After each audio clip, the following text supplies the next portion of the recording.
What's up guys, Sarah Benson here for another video, and today I'm here with my wife Bruna, and we are currently in the garage of our new home in Florida. If you've been watching my videos lately, you know that this is going to be the backdrop for just a little bit while we work on the garage and start to build a nice home gym. We have some custom mats coming, we're going to do some stuff with the wall, we're going to get an AC, but for right now we have two garages on each side. Both of them are open to let a nice breeze come in because, as you all know, Florida is very hot. Today's video is going to be about a side control escape that I think everybody needs to know and that I used a lot at white belt.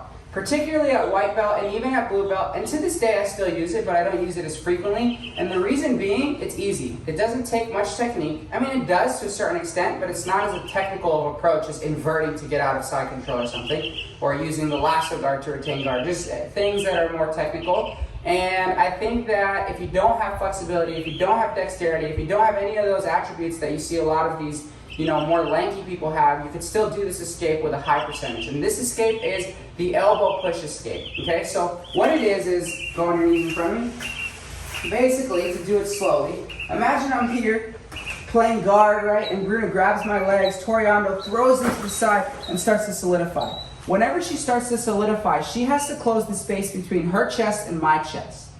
Okay, that almost always has to happen when somebody tries to get to side control. So before she does that, you're going to put both your hands on her chest. I like to put them just by her shoulder here.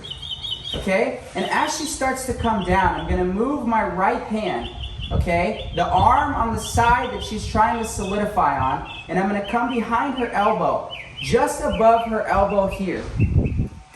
Okay, like right in between the tricep and the elbow. And I'm going to come behind her elbow, and I'm going to sit up. Okay, it's very important to do these three things. I'm going to go onto my side, my left hip, in this case. She's trying to pass to my right side, I'm going to go on my left hip. Okay, I'm going to sit up as I simultaneously straighten and extend my right arm, like so. Right, you can use your leg to sit up. And I'm going to come to my elbow. So I turn to my left hip, sat up, extended my right arm, and I came up to my elbow. Okay? When I do this, guys, I have to make sure to lock out my right arm. Okay? If I have any bend in my right arm and the person is stronger than me, they will be able to come back at me. So I have to make sure that I'm locking out my arm. Also, I don't like when people grab the grip here. Me personally, again, what do I always say? There's no right or wrong in jiu-jitsu. I prefer to cup the elbow. This will also make it so that you can do this in no-gi. Okay, now I sit up to my hand. All the while she's going to be fighting to come back. She's fighting to come back. I scoop myself out and I get to here.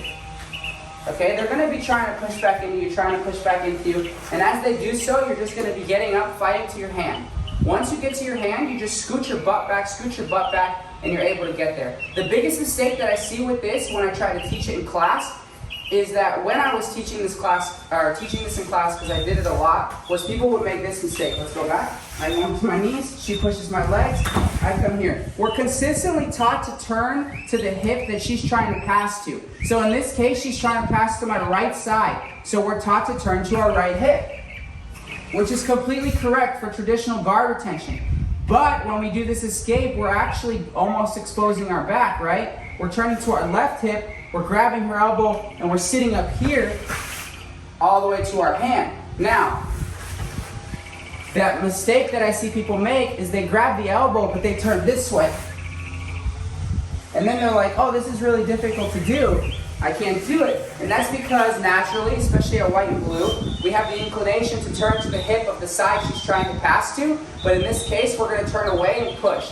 Another variant of this escape that I've showed before, go on your knees in front of me, that a lot of people teach, more widespread. I prefer the elbow push, is if I have her sleeve, she pushes me to the side. As she does, I sit up with her sleeve grip. So that's pretty much the same thing, right? I'm extending my arm so that my arm is locked out. I'm sitting up to my elbow. I'm turned onto my left hip. I sit up to my hand. She starts to push into me. I start to get out, and I retain my guard.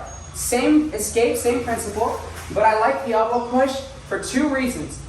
One, I think the elbow push is more applicable when you're just playing a different guard, like De La Hiva or collar and sleeve, because you don't already have that sleeve grip. In the middle of a crazy guard retention scramble, it's going to be hard for you to be like, I got to grab 4 fingers in her sleeve. It's going to be almost impossible. That variant works really good when you're playing sleeve-dependent guards, like lasso or spider. The elbow push works for every other guard. The other thing that I love about the elbow push is that you can use it just as well in no-gi, right? So this technique comes straight from the Marcelo Garcia lineage. He's the king of it. If you watch Marcelo's rolling videos on his MG in Action YouTube channel, you're going to see him do this escape a lot. He's amazing at it, and it's one of the best escapes in Jiu-Jitsu, and it's one of the most underutilized. So this is, in my opinion, a must-know side control escape. It should be part of a fundamental repertoire of side control escape techniques. Anyways, guys, thank you so much for watching. I apologize about the backdrop. It's going to change soon. I hope that the audio quality in this is good because these dang birds won't stop chirping. But anyways, guys, please subscribe. Please hit the little notification bell and be aware of when I make new videos. Thank you to my wife. Thank you to you guys. Os.